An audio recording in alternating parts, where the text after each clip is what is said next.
Okay, a little bit of DC news. DC Weekly News. DC CEO James Gunn confirms JJ Abrams' Superman movie still is in the works. Go fuck yourself. What is going on here? I don't know. The problem with the last one was there were so many disconnected movies. They had a hard time telling a cohesive story throughout. And now it's like Joker 2. The Suicide Squad is kind of canon. What was the other project? Oh, the Batman 2 is not part of it. The Penguin series is not part of it. But Peacemaker is season 2.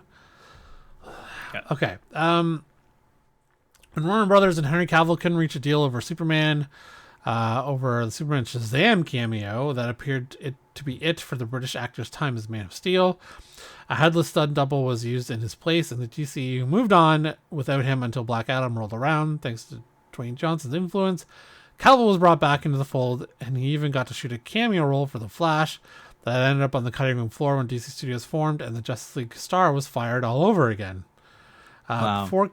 It's always a good idea to fire Henry Cavill.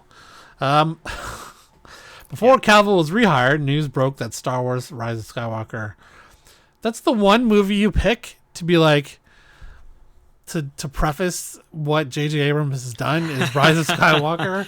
It's not Super 8 or Star Trek, like the first Star Trek movie. It's Rise of Skywalker. Oh, so good. Okay. J.J. Abrams and writer Ta-Nehisi Coates had been tapped to develop a new Superman movie featuring a black Kal-El, which I think was supposed to be Michael B. Jordan. That's correct. At least that was the rumor. From the start, the idea had been for the untitled project to take place in a separate reality, with the story rumored to be a period piece which explored the impact of a black Superman in America at the height of the civil rights movement. Oh, that actually sounds really good. Answering fan questions on Threads. Are you on Threads? I am. Is it better than X, I guess, is what it's called? It is now, yeah. Is there a lot less anti-Semitism?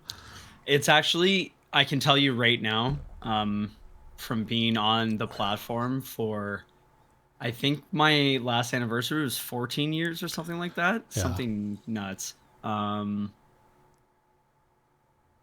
It, up until the time when he bought it. Yeah. It was probably my go-to app for news. For everything. Yeah. Like I probably checked it. It was probably one of the first apps I checked. If anything happened like in the world, I guess, or whatever. Yeah. I would end up checking that first because it was always, up to date, trending. Yeah. And if there was if there was like an emergency, you would see it. I would usually say that you would probably see it there first. Does Threads kind of have the same thing? Like trending? I wouldn't say they're there yet, but what I was trying to allude to was before he bought it, that's what it was like. And I would say that for a lot of people, it was their go-to. And then he ended up buying it and everything changed. And I would say within about half a year, you started to see the changes as you were scrolling through. Yeah. Like the ads were all crypto ads now and nothing was like catered to, anything that you did or anything that you typed on the app. And then I started seeing ad for porn and I was like, oh, okay, so we're here now.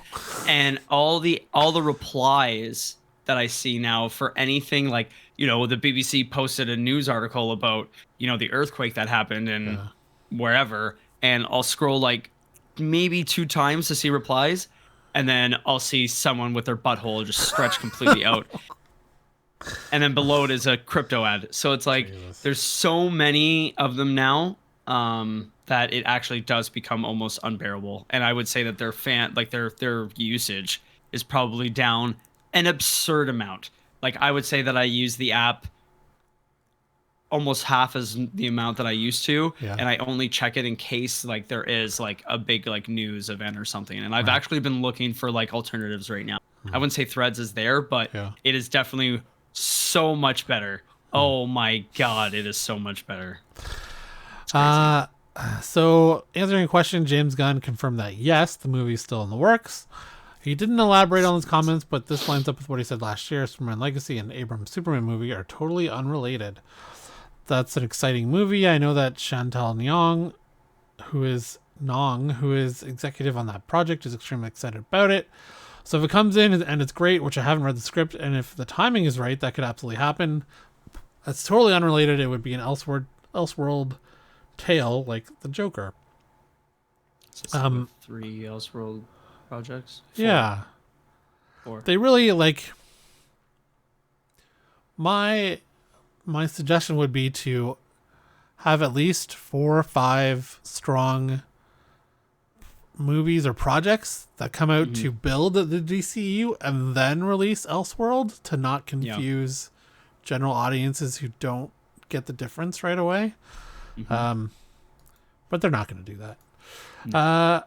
Okay, moving on. DC promises universe-changing story 30 years in the making for this free comic book day. As you go into this, can we just mention that they made Good Burger 2? And they got both original guys to come back. I forget the first guy's name, and then Kenan Thompson or whatever came back. And I didn't see the reviews, but I can't imagine that it's very good.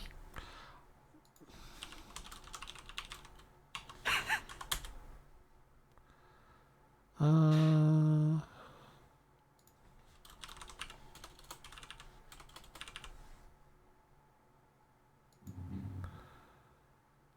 59%, 65, over half, 65, over half, 65 audience. That's not terrible. That's not terrible.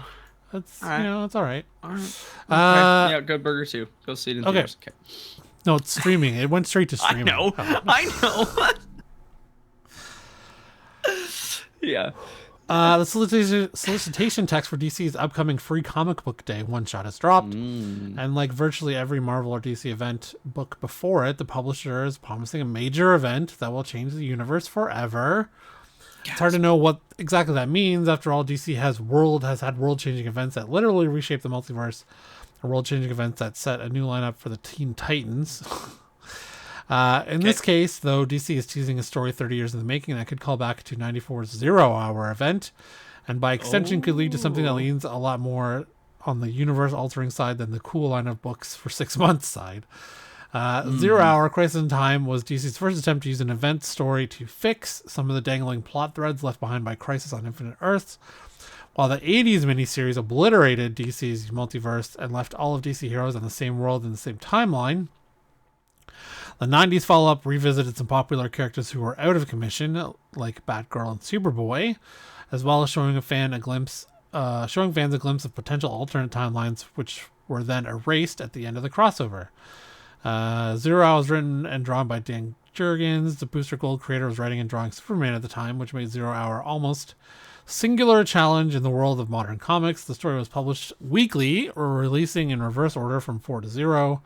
Over the course of a 5-week month, Jurgens wrote and drew all 4 issues, while 0 Hour has been republished in a deluxe hardcover edition. The miniseries has never been as celebrated by DC as has Crisis. Still, it's worth noting that the modern era of DC, with multiversal storytelling and rolling reboots dominating so many of its big events, all flowed out of Infinite Crisis, a series published to celebrate the 20th anniversary of Crisis on Infinite Earths.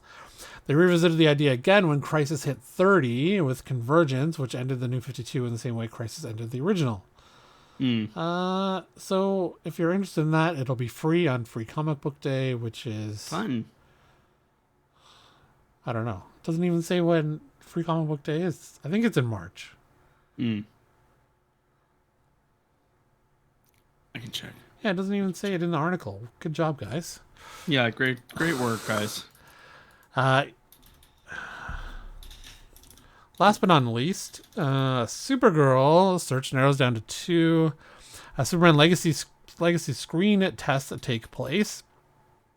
Yes. Earlier this month, May 4th. May 4th. Okay. So Star Wars Day. Star Wars Day.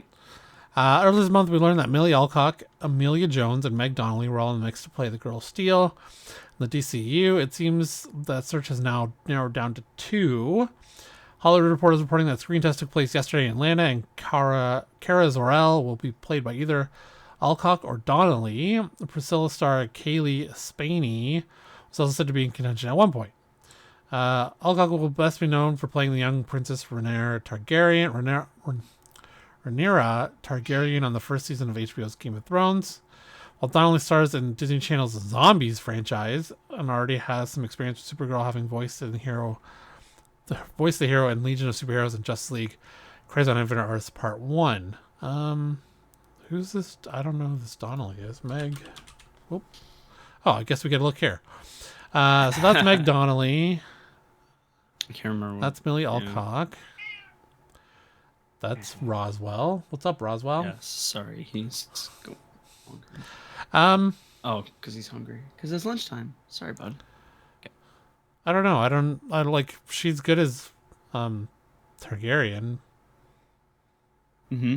But I don't know. They're blonde, I guess, is the common theme here. I don't. I'm not entirely sure, but I mean, they're good actresses. I don't know anything about Meg Donnelly, but Millie Alcock was good in House of Dragon. Mm-hmm. Mm-hmm. I didn't watch the trailer, by the way. I heard it was good. Trailer for what? House of Dragon? I thought there was a trailer. For season 2? Yeah. I don't know. I didn't know. Did that come out? Jesus. Did we watch that? Did we watch that? I think I did.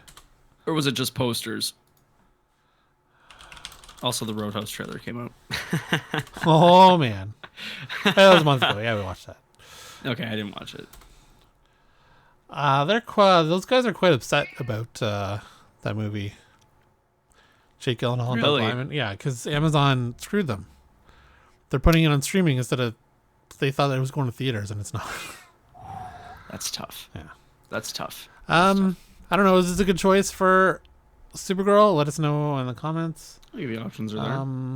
Yeah, but so we'll end this little DC Weekly with an ad from a sponsor. You know.